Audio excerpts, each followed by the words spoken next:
5장 6절 7절 우리 함께 한 목소리로 읽도록 하겠습니다. 시작. 그러므로 너희가 그리스도 예수를 주로 받았으니 그 안에서 행하되 그 안에 뿌리를 받으며 세움을 받아 교훈을 받은 대로 믿음에 굳게 서서 감사함을 넘치게 하라. 아멘.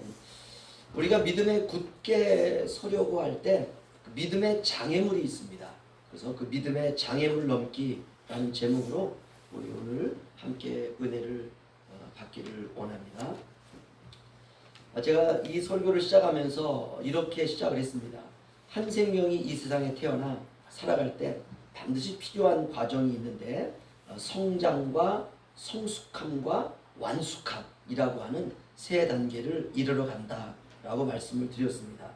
그런데 우리가 그 신앙적으로 이걸 말씀을 드리면 예수 그리스도를 닮아간다 이렇게 말할 수 있습니다. 성장, 성숙, 완숙함. 그래서 이게 뭐 어느 단계인가 우리가 이렇게 구분하기보다는 구분은 그렇게 하지만 우리가 한마디로 말하면 예수 닮기 이렇게 이해하시면 됩니다. 우리가 그리스도의 형상에 이르러 가는 것이죠. 그것이 목표입니다. 그래서 우리가 구원을 받았다라는 말을 우리는 이렇게 이해해요. 천국 간다 이렇게 얘기를 합니다. 그런데 그건 이제 성경의 가장 중요한 말씀을 예수 믿으면 천국 이렇게 우리가 이해를 해서 구원받는다는 것을 천국 간다 이렇게 이해를 하지만 우리가 좀 더 심도 있게 말하면 우리가 구원을 받았다라는 말은 예수 닮아가는 과정을 시작했다라는 말과 같은 말입니다. 우리가 닮아야 됩니다. 예수님 닮아야 돼요. 생각이 닮아야 하고 감정이 닮아야 하고 행동이 닮아야 합니다. 여러분 교회 오실 때 기쁘신가요? 기쁘고 행복하고 설레이고 기대가 된다면 닮으신 거예요. 교회는 그리스도의 몸입니다. 단지 사람들 몇 사람이 모여서 예배드리는 그런 곳이 아닙니다. 주님의 몸이에요. 그래서 우리가 교회에 와서 그 몸을 체험하는 것입니다. 얼마나 놀랍습니까? 천국은 그리스도를 닮은 사람들이 가는 나라입니다. 그래서 우리가 늘 우리 자신을 점검해야 돼요. 나는 지금 예수를 닮아가고 있는가? 우리의 생각이, 우리의 감정이, 우리의 의지가 우리가 주님을 닮아가고 있는가? 그런데 우리가 성장에 관한 말씀을 드리면서 성장에 따르는 것이 있다고 했습니다. 그것이 바로 뭐냐면 성장통입니다. 아픔이 있어요. 고통이 있습니다. 시련이 있습니다. 그런데 성장하는 거기 때문에 우리가 기뻐해야 됩니다. 2주 전에 하민이가 제가 이렇게 앉아있는데 제 귀 속에 와가지고 이런 얘기를 해요. 목사님, 큰 소리로 해도 되는데 지하고 저밖에 둘밖에 없는데 제가 앉아있는데 귀에 와가지고 그래요. 목사님, 왜 큰 소리로 해 그냥. 그랬더니 주위를 돌아보더니 그래도 귀에다 대고 얘기를 해요. 요즘 제가 무릎이 아픈데 성장통이라고 생각하니까 기뻐요. 제가 잘하고 있다는 증거래요. 야, 제가 그 얘기를 듣는데요. 걔가 주일날 설교 듣지도 않거든요. 그런데 엄마가 얘기를 했겠죠. 집에 가서 대견하더라고요. 그 이야기를 제 귀에 대가지고 와가지고 목사님 하면서 제가 요즘에 제 무릎이 아픈데 제가 잘하고 있다는 증거래요. 기뻐요. 아프지만 기뻐요. 여러분 사람 때문에 힘든가요? 성장통입니다. 나를 넓히시려고 하는 성장통이에요. 여러분 돈 때문에 때로는 힘듭니까? 성장통입니다. 인생은 돈으로 사는 것이 아니라 하나님의 입에서 나오는 말씀으로 산다라고 하는 것을 훈련시키기 위한 성장통입니다. 자식 때문에 때로는 힘듭니까? 자식이 낯선 환경에 적응하고 있다는 증거입니다. 우리 그렇게 받아야 돼요. 그래야 우리 아름다운 인격을 소유할 수가 있습니다. 우리가 성장통을 이해를 해야지만이 예수를 닮아갈 수 있습니다. 우리가 날씨가 좋지 않고 비가 주룩주룩 내리면 심란할 때가 있습니다.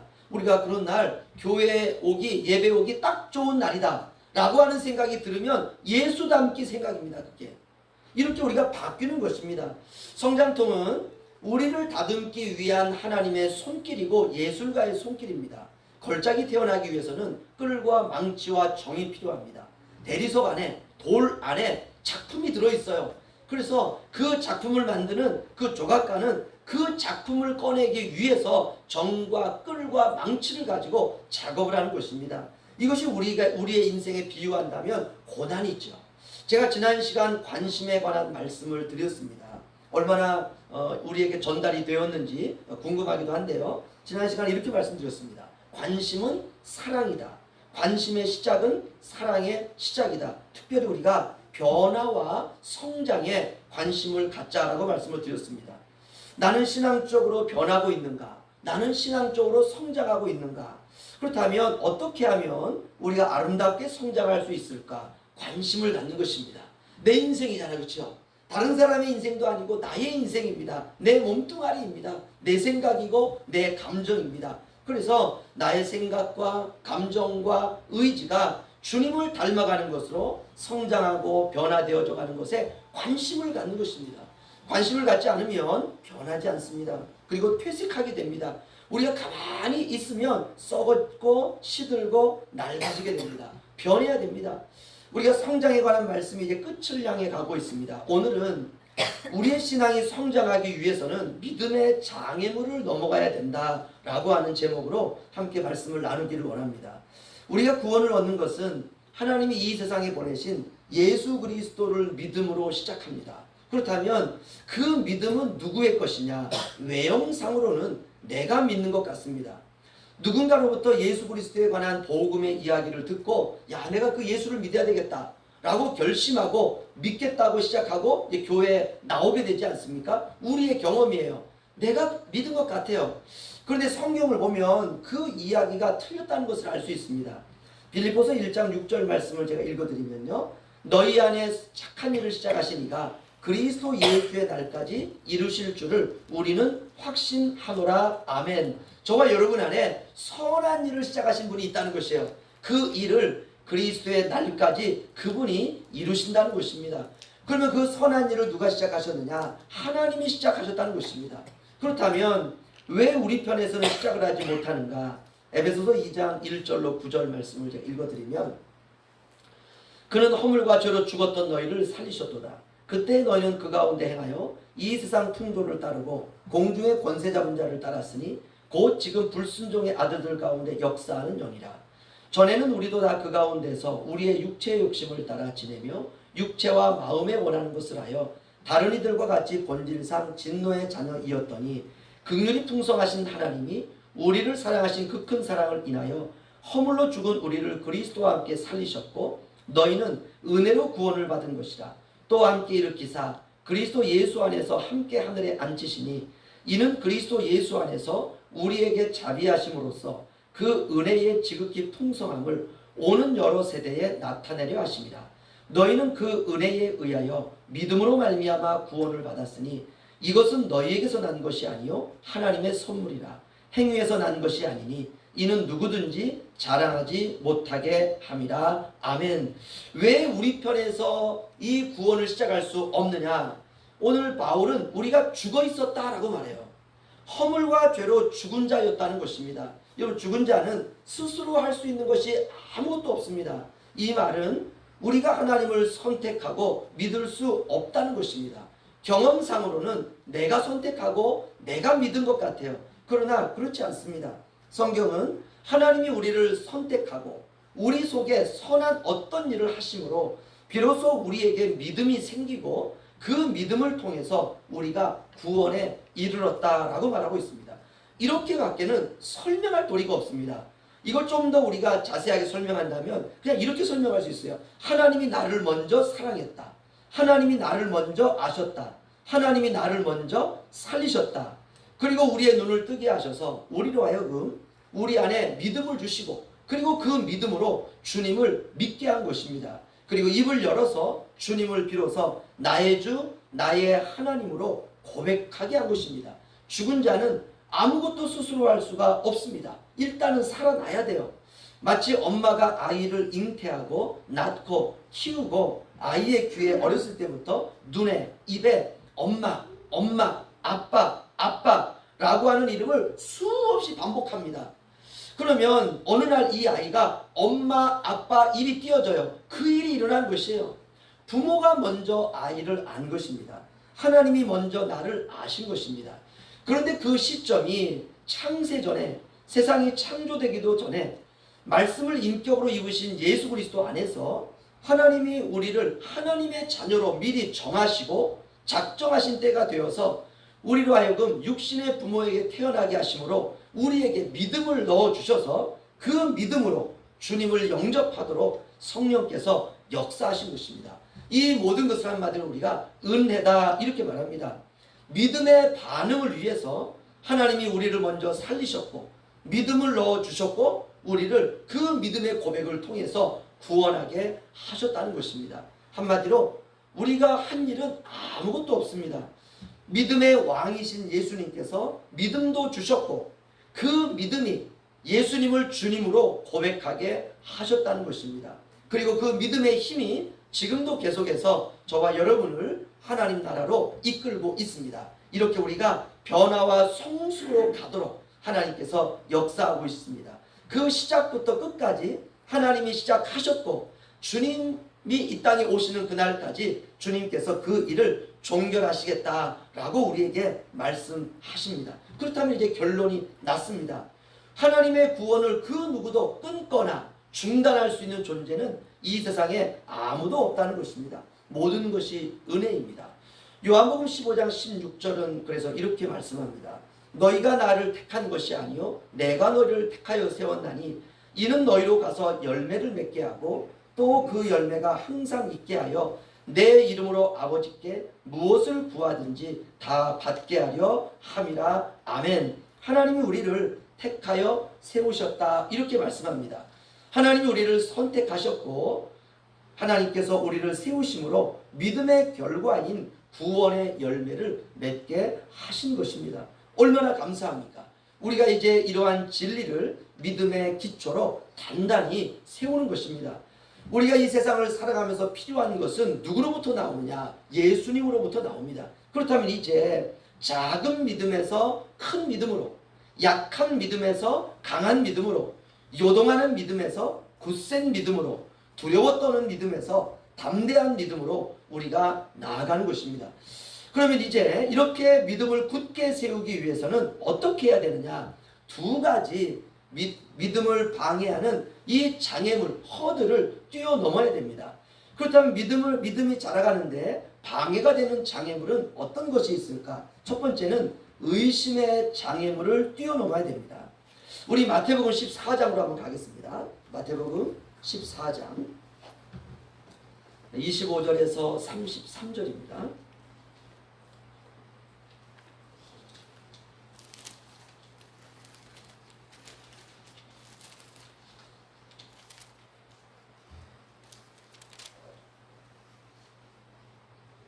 마태복음 14장 25절에서 33절 저 한 절씩 교독하겠습니다.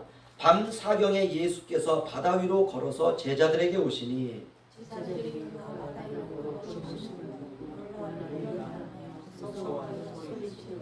예수께서 즉시 이르시되 안심하라 나니 두려워하지 말라.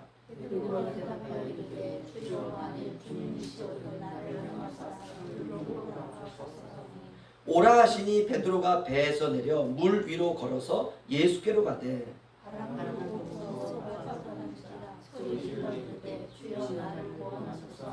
예수께서 즉시 손을 내밀어 그를 붙잡으시며 이르시되 믿음이 작은 자여 왜 의심하였느냐 하시고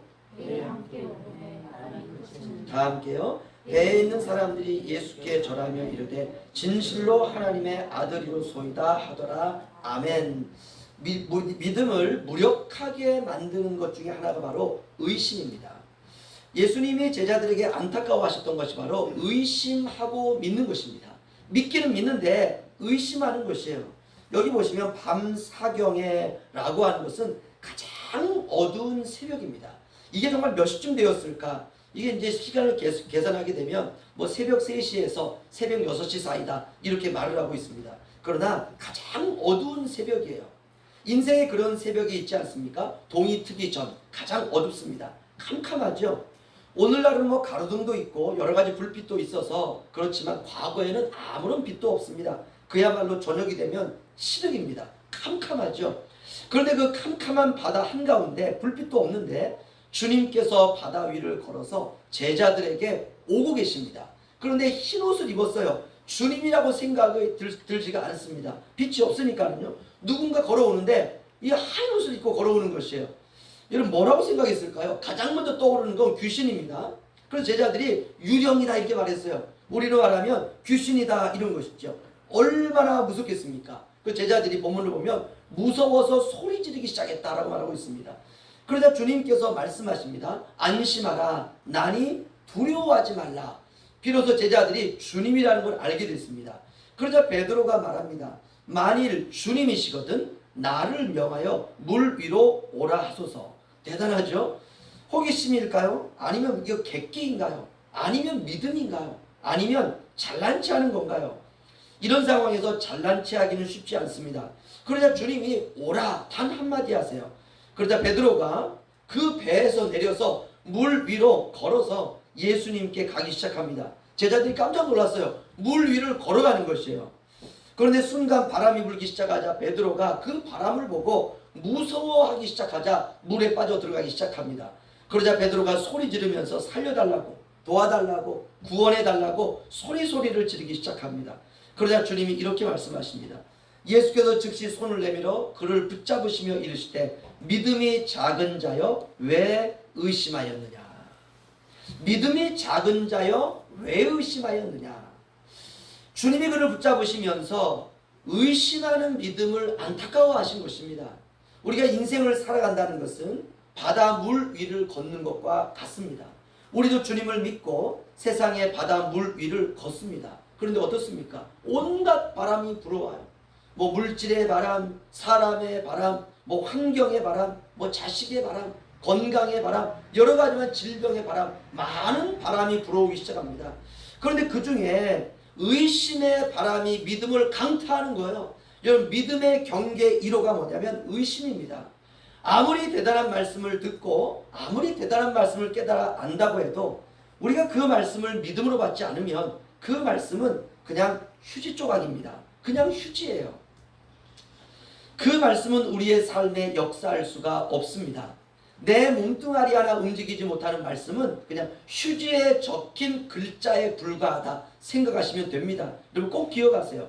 내게 유익이 되지 않는 말씀도 있습니다. 그건 그냥 휴지예요. 히브리서 4장을 보면 이렇게 말합니다. 그러므로 우리는 두려워할지니 그의 안식에 들어갈 약속이 남아있을지라도 너희 중에는 혹 이르지 못할 자가 있을까 함이라. 그들과 같이 우리도 복음 전함을 받은 자이나 들은 바 그 말씀이 그들에게 유익이 되지 못한 것은 듣는 자가 믿음과 결부시키지 아니함이라. 이미 믿는 우리들은 저 안식에 들어가는도다. 그가 말씀하신 바와 같이 내가 노하여 맹세한 바와 같이 그들이 내 안식에 들어오지 못하리라 하셨다 하였으나 세상을 창조할 때부터 그 일이 이루어졌느니라. 아멘. 하나님의 백성들 가운데에서 하나님의 안식에 들어갈 약속이 남아있는데 그 안식에 들어가지 못한 사람들이 있다는 것입니다. 말씀이 유익이 되지 못한 사람들이 있다는 것이에요. 왜 그렇습니까? 의심하면 아무것도 얻을 수가 없습니다. 믿음의 적은 바로 의심입니다. 우리가 신앙생활 하시면서 여러분 의심만은 절대로 하지 마시기를 주의 이름으로 축원합니다.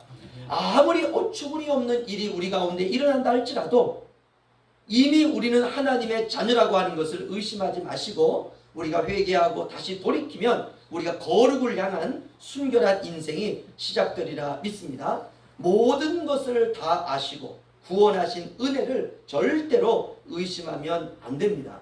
야고보서 1장 6절에서 7절을 보면 이렇게 말합니다. 오직 믿음으로 구하고 조금도 의심하지 말라. 의심하는 자는 마치 바람에 밀려 요동하는 바다 물결 같으니 이런 사람은 무엇이든지 죽게 얻기를 생각하지 말라. 이렇게 의심은 믿음의 가장 강한 적입니다. 그렇다면 어떻게 하면 우리가 의심을 이길 수 있을까? 딱 하나입니다. 오직 하나님의 말씀을 믿음으로 붙드는 것 외에는 없습니다. 의심을 이기는 것 중에 최고는 의심하지 않는 것입니다. 하나님의 말씀을 의심하지 않겠다고 뜻을 정하는 것입니다. 아브라함이 어떻게 하나님을 믿었는가? 성경에 놀라운 표현이 나옵니다. 로마서 4장 18절에서 23절을 제가 읽어드리면 아브라함이 바랄 수 없는 중에 바라고 믿었으니 이는 내 후손이 이같으리라 하신 말씀대로 많은 민족의 조상이 되게 하려 하심이라. 그가 100세나 되어 자기 몸이 죽은 것 같고 사라의 태가 죽은 것 같음을 알고도 믿음이 약하여지지 아니하고 믿음이 없어 하나님의 약속을 의심하지 않고 믿음으로 견고하여져서 하나님께 영광을 돌리며 약속하신 그것을 또한 능히 이루실 줄을 확신하였으니 그러므로 그것이 그에게 의로 여겨졌느니라. 아멘. 바랄 수 없는 중에 바라고 믿었다. 여러분 놀랍지 않습니까? 바로 이것이 의심을 이기는 비결입니다. 하나님의 약속을 의심치 않고 믿는 것, 그 믿음을 아브라함이 가졌다는 것입니다. 이것이 바로 견고한 믿음입니다. 그래서 우리가 믿음의 첫 번째 장애물, 바로 그것은 의심의 장애물을 넘는 것입니다. 두 번째, 믿음을 성장하는 두 번째 장애물은 무엇인가? 그것은 바로 두려움의 장애물입니다. 의심과 함께 믿음을 공격하는 것 중에 하나가 바로 두려움입니다. 두려움은 하나님이 주신 감정입니다.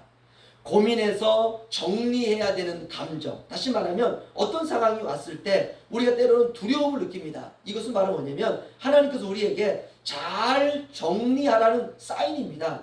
두려움에는 두 가지가 있습니다. 긍정적인 두려움이 있고 부정적인 두려움이 있습니다. 긍정적인 두려움은 좋은 것입니다. 예를 들면 죄를 미워하고 때로는 우리가 죄를 짓고 난 이후에 결과를 두려워하는 것, 이것은 바로 긍정적인 두려움입니다. 이것은 좋은 것입니다. 그래서 우리가 때때로 죄를 짓고 난 이후에 이 죄에 대한 심판, 죄에 대한 결과에 대한 두려움, 우리가 하나님의 은혜의 때를 기다리면서 회개하고 돌이키면 하나님께서 그 두려움을 하나님이 잘 사용하셔서 선으로 이루시는 것입니다. 그런데 두 번째, 부정적인 두려움이 있습니다. 부정적인 두려움은 의심을 낳습니다. 바로 이 의심을 잉태하는 것이 바로 부정적인 두려움입니다. 하나님의 말씀을 믿지 못하게 하고 급기야는 하나님의 말씀을 따라서 살지 못하게 하는 것입니다. 이런 두려움이 인생을 지배하면 하나님의 눈을 상실하게 되고 죽어가는 육신의 눈으로 살게 됩니다. 그러면 우리에게 찾아오는 것이 바로 열등감입니다. 피해의식을 갖게 되고 인생이 주춤되기 시작하고 문제에 직면하기보다는 문제를 피하게 됩니다. 그리고 부정적인 태도를 갖게 됩니다. 그러면 사람이 소심하게 되고 원망하게 되고 불평을 쏟아놓기 시작합니다. 이게 부정적인 두려움이에요. 가나안 땅을 앞에 두고 모세가 각 지파에서 한 명씩 12명을 선발하게 됩니다. 그리고 그들을 가나안 땅을 탐지하도록 그들을 파견하게 됩니다. 이스라엘 백성들이 들어가게 살게 될 약속의 땅을 보고 오라는 것이죠. 이렇게 가나안 땅을 정탐했던 12명의 정탐꾼이 이제 정탐을 하고 이제 돌아오게 됩니다. 그런데 와서 모세와 백성들 앞에 보고를 하는데 10명이 두려움에 사로잡힙니다. 가나안에 살고 있는 사람들이 거인이기도 하지만 그들과 싸워서 우리가 이길 수가 없다는 것입니다. 절대로 이길 수 없다. 하나님이 약속하신 땅임에는 분명하지만 이길 수가 없다. 그러자 백성들이 두려움에 사로잡힙니다. 두려움이 그들의 마음을 지배하기 시작합니다. 그러자 가나안 땅에서 악평하기 시작하고 모세를 이제 불평하고 원망하고 모세를 부정하기 시작합니다. 정복할 수 없는 땅, 들어갈 수 없는 땅이라고 이제 그들이 결론을 내리게 됩니다. 그들은 용사이고 거인이고 하나님의 백성들인 자신들은 그들 앞에서 메뚜기와 같다라고 두려워하기 시작합니다. 그 땅은 능히 정복할 수 없다라고 절망합니다. 부정적인 두려움이 그들의 생각과 사상에 영향을 미치기 시작한 것입니다. 이것이 바로 극복해야 될 두 번째 장애물인 두려움입니다. 이렇게 그 두려움 앞에서 여호수아와 갈렙이 이렇게 말합니다. 두려워하지 맙시다. 하나님이 함께 하시면 그들은 우리의 밥이 될 것입니다. 여호와가 우리와 함께 하시면 우리는 능히 그 땅을 정복할 수가 있습니다. 여호수아와 갈렙은 두려움을 정복합니다. 두려움을 극복할 수 있는 것은 두려움에 직면하는 것입니다. 하나님을 의지하고 두려워하는 일에 도전하는 것입니다. 용기라고 하는 것은 두려움이 없는 것이 아니라 두렵지만 두려움을 안고 전진하는 것, 그것이 바로 용기입니다. 그때 두려움은 사라지고 우리가 담력을 갖게 되는 것입니다. 마귀는 바로 이 두 가지로 우리의 믿음을 공격합니다. 의심과 두려움입니다. 마귀가 가장 쓰기 좋아하는 단어가 바로 가정법입니다. 만일 무엇을 한다면, 예수님을 마귀가 와서 예수님을 시험할 때 세 가지를 시험하는데 이 가정법을 가지고 시험합니다. 네가 만일 하나님의 아들이라면, 만일이라고 하는 말은 하나님의 말씀을 의심하게 만드는 사탄이 가장 많이 사용하는 단어입니다. 그러면 어떻게 하면 이런 마귀를 우리가 이길 수 있을까? 베드로 사도는 베드로전서 5장에 이렇게 말합니다. 너희 염려를 다 주께 맡기라. 이는 그가 너희를 돌보십니다. 근신하라, 깨어라. 너희 대적마귀가 우는 사자같이 두루다니며 삼킬 자를 찾나니 이는 너희는 믿음을 굳건하게 하여 그를 대적하라. 믿음에 굳게 서서 마귀를 대적해야 된다라고 말하고 있습니다. 모든 염려를 주님께 맡기고 마귀를 대적하며 살아가라고 권면하고 있습니다. 그러면 주님께서 우리의 인생을 돌보아 주신다는 것입니다. 우리가 잠시 받는 고난의 삶을 마치면 하나님의 나라가, 영원한 나라가 저와 여러분을 기다리고 있습니다. 하나님이 친히 우리를 굳건하게 하시고 강하게 하신다고 약속하고 있습니다. 사랑하는 성도 여러분, 우리가 믿음의 장애물인 의심과 두려움의 허들을 여러분 믿음으로, 하나님의 말씀으로 넉넉히 뛰어넘으시기를 주의 이름으로 축원합니다. 믿음으로 살아가는 사람들을 찾기 어려운 이런 시대에 저와 여러분만큼은 의심과 두려움의 장애물을 넉넉히 뛰어넘는 믿는 자로 끝까지 남으시기를 주님의 이름으로 축원합니다.